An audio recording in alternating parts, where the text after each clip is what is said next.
33-story hotel and condo project. I'd probably be Okay, like like that. stop, tap. This is a plan by the community for the community. This one here. You're showing me. No problem, Ken. Thanks for having me. It's Kent Mulgat for Kelowna Now. And we're joined by Bruce Smith from the Regional District. Thanks for coming in. You're welcome, Ken.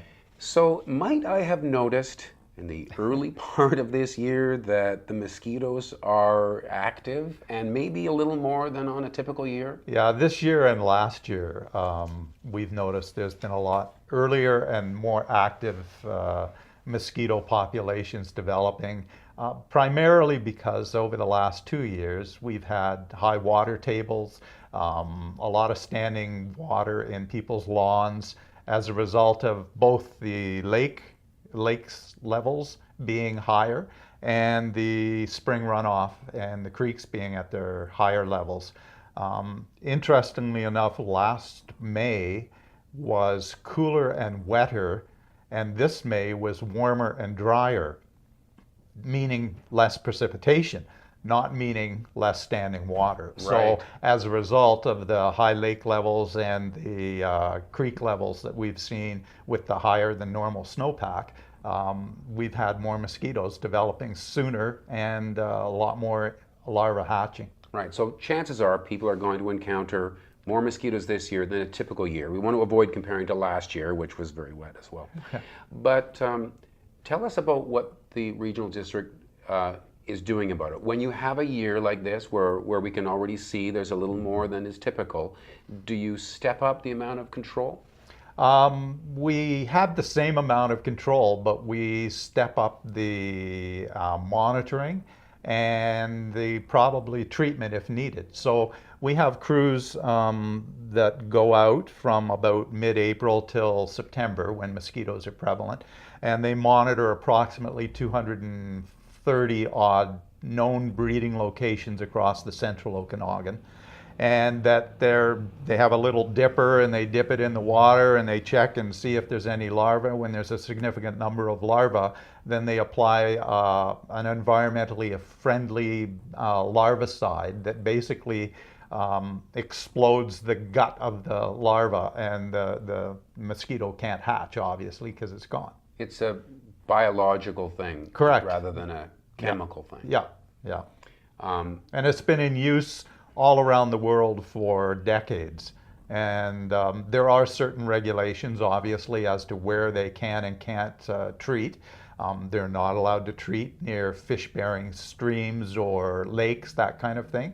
But other areas, it's very effective and very safe, and it does not impact any of the other species of the insect or any other animals. Right, so in a year when there's more, the people out doing the testing are going to encounter more, and then I guess in that case do a little more treatment, and so at least we know someone out there is trying to keep the numbers down for us. Absolutely. The goal is not to eliminate mosquitoes. That's never been the goal of our control program. It's to control mosquitoes and keep it at a level that's tolerable.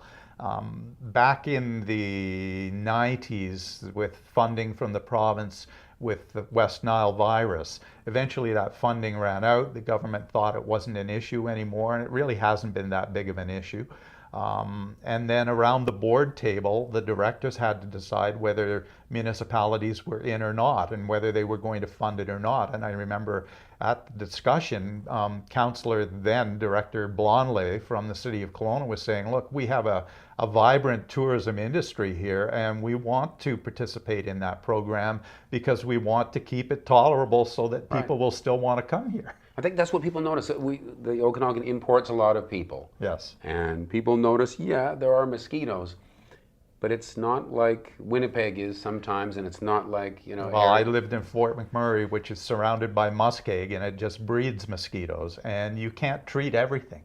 But here we try to treat and monitor the sites that we know have been problems in the past. As I say, the program has been in existence in the central Okanagan since the mid-70s. So we're well versed on where mosquitoes hatch and where mosquito environment is. Now, which is important to this is that we ask citizens to help us out. By doing what they can on their properties to eliminate or reduce the potential of standing water, which can result in mosquito larvae, changing the water, simple things. Just a few millimeters of water is all that's needed over 7 days to hatch mosquito larvae. So changing the water twice a week in your bird baths or any plant pots that have water underneath them. Pet bowls, make sure you're changing the water frequently. Not only is it kind to change the water for your pets frequently, but it also helps to eliminate the potential for mosquito larvae. Yeah, I was speaking to someone who knows about this, and he was saying that, you know, when you have standing water in a pond, sort of a natural area, there are lots of predators around, and it gets, even without the interventions that we do, it gets knocked back a little. But if it's something like a kayak that you left out, you know, or Yeah, tires. right, there's nothing there really lined up to start, eating it. So it really does produce mosquitoes. So a good idea. That's part of it. I mean, we collect every year in the fall. We have a one-day drop-off for unused tires, just to try and reduce that potential mosquito habitat that people may have sitting in their carports or garages or backyards, and not even realize that a little water in the bottom of a tire is all that's needed to hatch mosquitoes. Right. I think a lot of people don't know this goes on, but when they do notice that the mosquitoes are, while they're here, they're at a generally tolerable level. That's what we try to do, Yeah.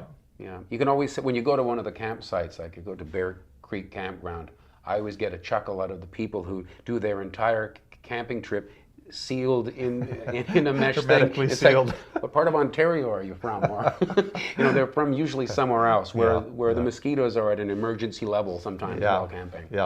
And you know, people can protect themselves. They can wear insect repellent containing DEET.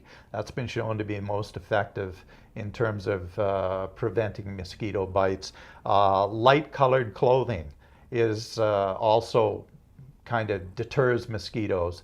And if you can time your outdoor activities away from dusk and dawn, when mosquitoes tend to be more active, chances are that you'll find life is more tolerable and you'll have less of that going on. There's always somebody around the campfire that says there's certain things you should eat or not eat, and I don't know whether there's been any scientific evidence proving that, but doesn't it also seem like some people get bitten more than others?